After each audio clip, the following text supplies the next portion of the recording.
After exiting the irradiated metro, we find ourselves in L'Enfant.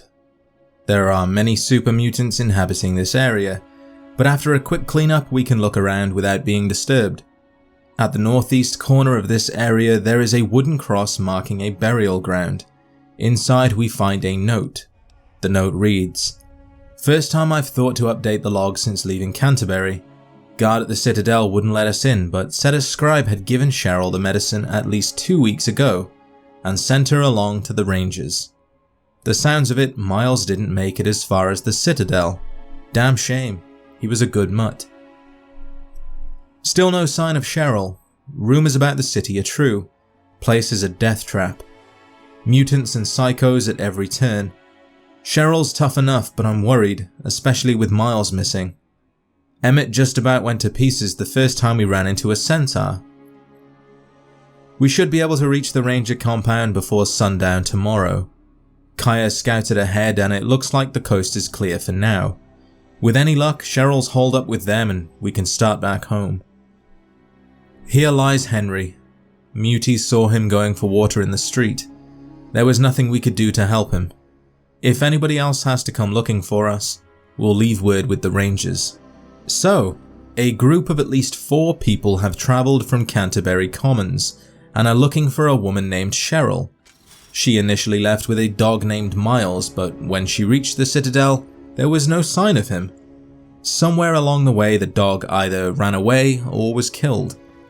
The note mentioned some unnamed scribe giving Cheryl the medicine, which gives reason as to why Cheryl left in the first place. She must have some kind of sickness or condition that Canterbury just couldn't accommodate for. So with no other choice, she took things into her own hands. It really surprises me, what with Canterbury being one of the locations the travelling merchants visit. You would have thought that they would have been able to bring the medicine directly to her, unless alerting the others to this condition would have resulted in her being exiled. If you visit Canterbury Commons, there's no mention of Cheryl or a search group leaving to find her. Something just doesn't feel right. The note also mentioned travelling to a ranger camp. The only camp in the DC ruins belonging to a group of rangers is Riley's Rangers in Seward Square. I guess that's the next place we should go to. At the ranger camp, the player can interact with the entrance terminal. Once inside, we can select the notice from the Canterbury Search Party. Bad news, Rangers haven't seen Cheryl and got troubles of their own. Mutie's been snatching people left and right. Riley's men are going to keep an eye out round here. They suggested we head to the western ruins, across the river and search there, so I guess that's what we'll do. Damn it, sis, why didn't you just wait for us? Somewhere between the Citadel and the Ranger camp, Cheryl went missing. It's difficult to imagine where. With no other leads, we can only do what the Rangers suggested and search along the western ruins on the other side of the Potomac. Crossing would have been something the group had to face, and I don't think they would have tried their luck and swam across. The width of this thing alone would be enough to put you off, but adding in the chance of getting pulled under by a Mirelurk just doesn't make it a viable option. There is a large golden bridge that extends from one side of the river to the other, and is the most visible way of crossing. I believe the group would have used this. After using the metro tunnels to exit the maze of ruins, we find ourselves running alongside the river to the Francis Scott Key Bridge. Passing Dukov's place and taking out the few raiders who inhabit this small piece of festive land.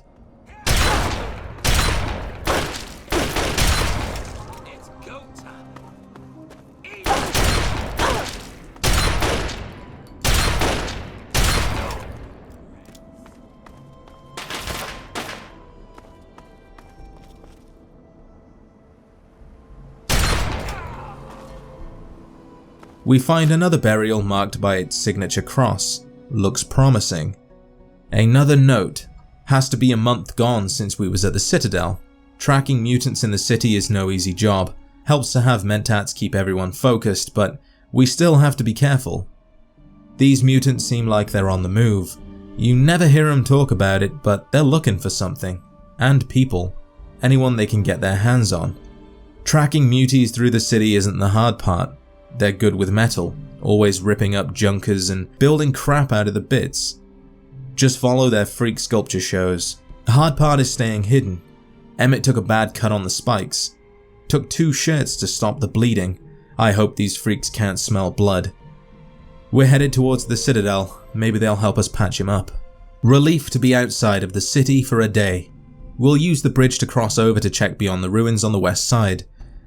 I can't just simply give up on Cheryl, but I might not end up having a choice. Emmett's in bad shape.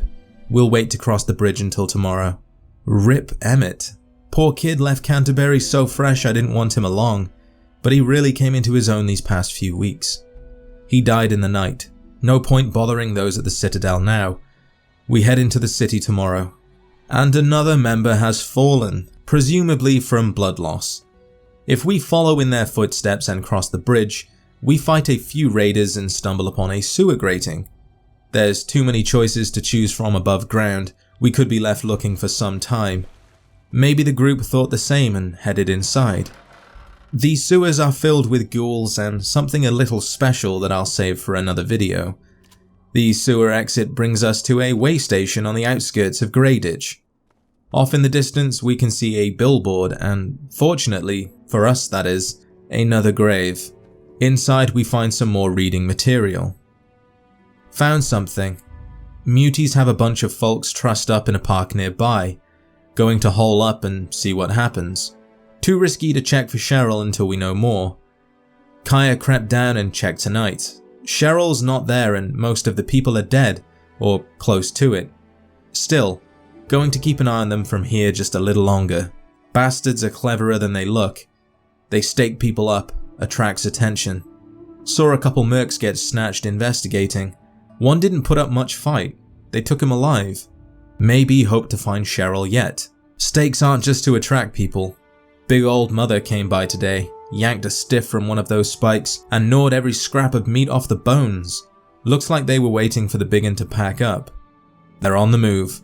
I've got a feeling they'll take these folks the same place they must have taken Sis. Close call today. Damn fool Brotherhood scout nearly exposed us. Mutie's got him. Poor kid never had a chance. Finally, clear of the city. Kaya refused to go any further, left for Canterbury. The mutants are headed west, and I still aim to find where they're taking these people. Going to be harder to stay concealed out there in the open, but at least I don't have to worry about ghouls crawling up my ass all night. It sounds like the search party did indeed travel through the sewers. If the author of these notes has travelled west, and Kaya simply left, the grave must belong to the fallen Brotherhood of Steel Scout. It is unknown what happened to Kaya. All we know is that she left to go back to Canterbury Commons. There is no sign of her there, so perhaps she died along the way. Her body cannot be found, nor any note or sign from here on out. Her fate is a complete mystery.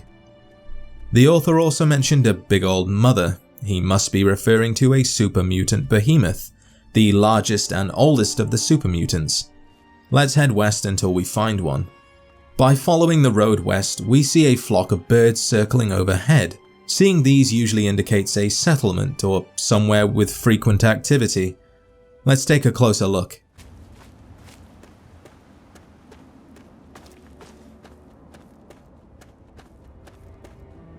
We don't discover a behemoth, but we do find the signature junk sculptures and gore bags that indicate their presence. Here we find the body of Manny Koch. There's nothing pointing to this man being the one leading the search party, but if we believe him to be, then that would mean they failed their mission. There are no more notes, no other hint of where to travel to. If we search the area, we are interrupted by a super mutant behemoth. Come to lend me a hand, I hope. No idea where he was hiding.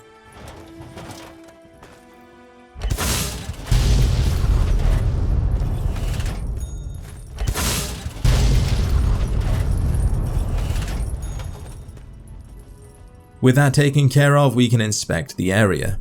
There are 5 skeletons beside Manny. Is one of these the remains of Cheryl? There is no way of knowing. We aren't even sure if she was actually captured by the mutants. If she was, did she somehow manage to escape, only to be killed by the nearby raiders of Evergreen Mills? Or maybe she died in the ruins on the way to the Rangers and her brother Manny couldn't face the truth and grasped onto the nearest thing to believe in. We don't know why Cheryl was travelling in the first place.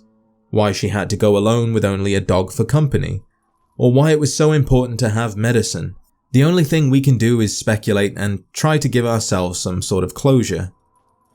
I believe that Cheryl had some illness that couldn't be cured by simple medicine. That's why the traveling merchants couldn't just bring her the first aid that she needed. Cheryl decided to travel to the Brotherhood of Steel, a faction known for collecting advanced technology.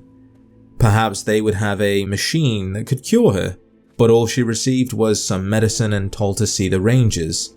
I believe that Cheryl was captured by the super mutants while trying to reach the Rangers camp in Seward Square.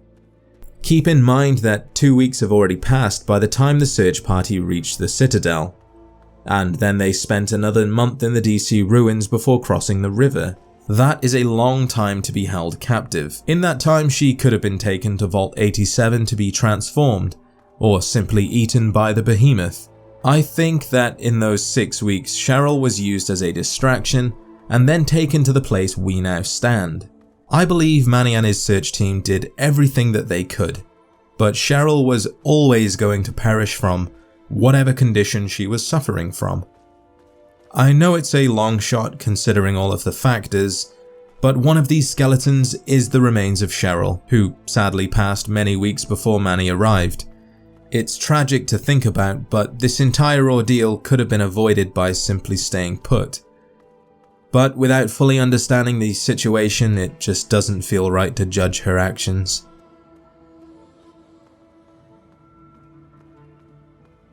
Before you go, I would like to remind you of 5 things you could do to support the channel. Comment, like, share, subscribe, and enable notifications. Thank you for watching, and I will see you in the next adventure.